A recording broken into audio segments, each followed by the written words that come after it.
Welcome back to Ben's Book Club. Today, we are diving into the book Discipline is Destiny. In this explainer, we're going to unpack Ryan Holiday's really fascinating look at the ancient Stoic virtue of temperance. Put simply, that's self-control. Now, we live in this age of just absolute abundance, right? Distraction and comfort are everywhere, which makes self-discipline harder than it's ever been. But as we're about to see, discipline is not just some trendy productivity hack. It's actually the underlying operating system that makes literally all other virtues, like courage, wisdom, and justice, possible. Without it, talent and opportunity, they're simply wasted. When we hear the word discipline, so many of us instantly picture restriction or deprivation or just a total lack of fun. We kind of view it as this self-imposed prison sentence. But Ryan Holiday flips this completely on its head. Self-control isn't about punishment at all. It's actually the exact mechanism that protects us from the ultimate punishments in life. Things like the pain of regret, the sting of wasted potential, the misery of self-sabotage. Discipline is, at its core, self-love. It's the foundation of true freedom, because a person who's just a slave to their impulses or their moods, well, they're never actually free. And there's a vital distinction we need to make here. We are constantly surrounded by this modern toxic hustle culture that completely glorifies sleep deprivation, extreme burnout, and grinding until you literally collapse. That is not what we are talking about here. True Stoic temperance is a sustainable reality. It's all about sovereignty over oneself, managing your load so you don't burn out, and finding that perfect sweet spot of moderation. The undisciplined person either does absolutely nothing or goes to an insane extreme. But the disciplined person, they find the balance that allows for consistent, lifelong excellence. So to achieve that lifelong excellence, self-mastery requires a progressive climb through three distinct areas. It starts right at the physical body, elevates up to ruling your inner temperament, and finally peaks at the soul, which is where your discipline serves others. The absolute entry-level test of life is the body. If you want greatness, you have to treat your physical form like a finely tuned instrument rather than an amusement park. And the feedback here is immediate. It's tangible. Think about it. If you can't even govern basic physical impulses, like what time you wake up, what you eat, your sobriety, or how much comfort you demand, you simply cannot expect to master the much more complex, high-stakes challenges of life. Your body keeps a very strict score of every lazy or indulgent choice you make. To really anchor what this kind of physical duty looks like in the real world, let's look at legendary baseball player Lou Gehrig, famously known as the Iron Horse. Gehrig built an unbelievable streak of playing 2,130 consecutive games. He didn't just play when the weather was perfect or when he had an amazing night of sleep. He played through severe injuries, raging fevers, and even the early agonizing stages of ALS. His physical discipline wasn't about flashy workouts at the gym. It was about the profound character trait of ultimate, unwavering dependability. The defining lesson from Gehrig's legacy is beautifully simple, yet so incredibly difficult in practice. Just show up.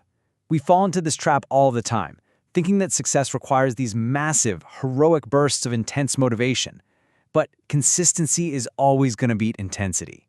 Character is forged in those really quiet, unglamorous moments when you take action even when you're totally exhausted, completely unmotivated, or you just don't feel like it. Showing up when it's hard, that is the core muscle of physical discipline. And notice how small and attainable these daily actions actually are. You don't need to play 2,000 baseball games to build massive physical resilience. It starts by attacking the dawn, waking up early and owning those first hours of the day to build your momentum. It includes avoiding the superfluous by simply cleaning your workspace because, a clear environment fosters a clear mind. And crucially, it involves seeking voluntary discomfort, taking a cold shower, pushing through a grueling workout, or purposely taking the harder path. That prepares you for the inevitable hardships life will throw at you. Comfort is a trap. Voluntary hardship is training. Because every single one of those small daily choices signals what you truly value. Which brings us to a really profound truth. How you do anything is how you do everything. The way you make your bed, the way you regulate your sleep, the way you resist that late-night urge to just keep scrolling, these aren't isolated little events. They are the training ground.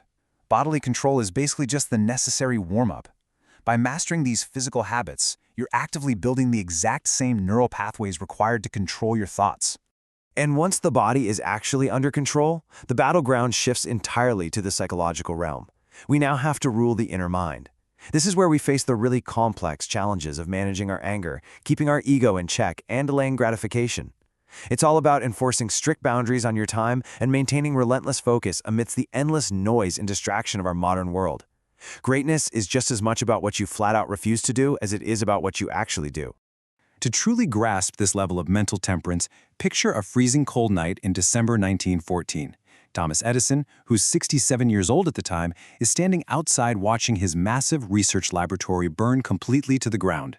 This wasn't just a building, right? This was his life's work. Years of irreplaceable research and millions of dollars literally going up in green and yellow flames.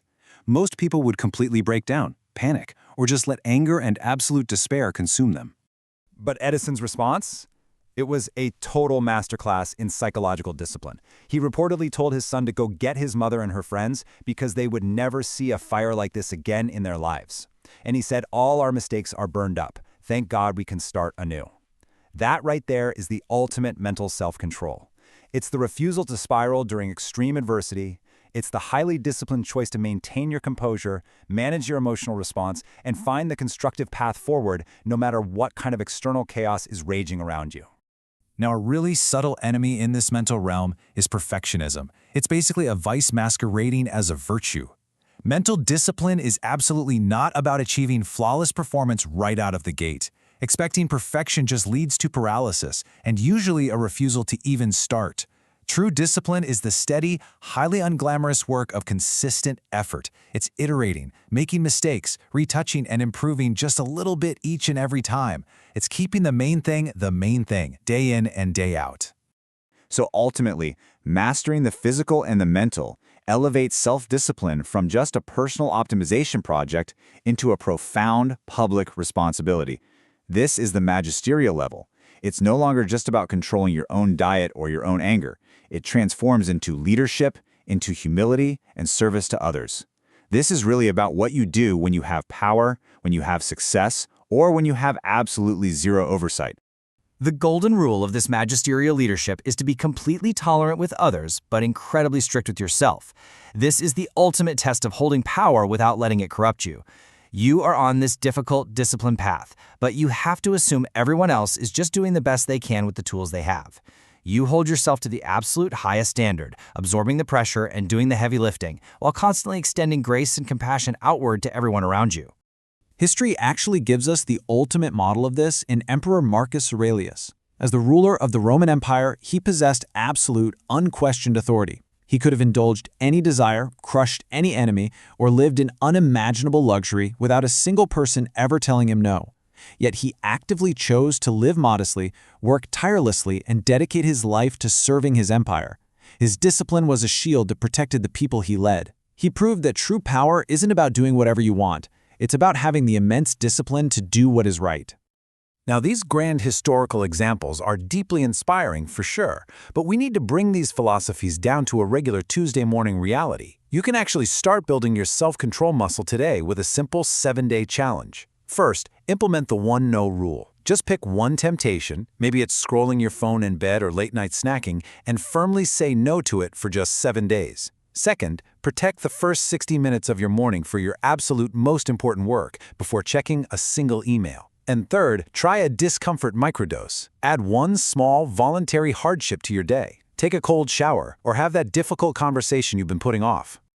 Destiny is never a fixed point. It's built, choice by choice, habit by habit, entirely through the power of discipline. It's the operating system that allows you to actually shape your own fate. Think about your body, your inner mind, and the way you lead others. How will you practice self-control this week? What is the one small choice you can make today that your future self will absolutely thank you for? Take that thought with you, put it into action, and subscribe so you don't miss an episode.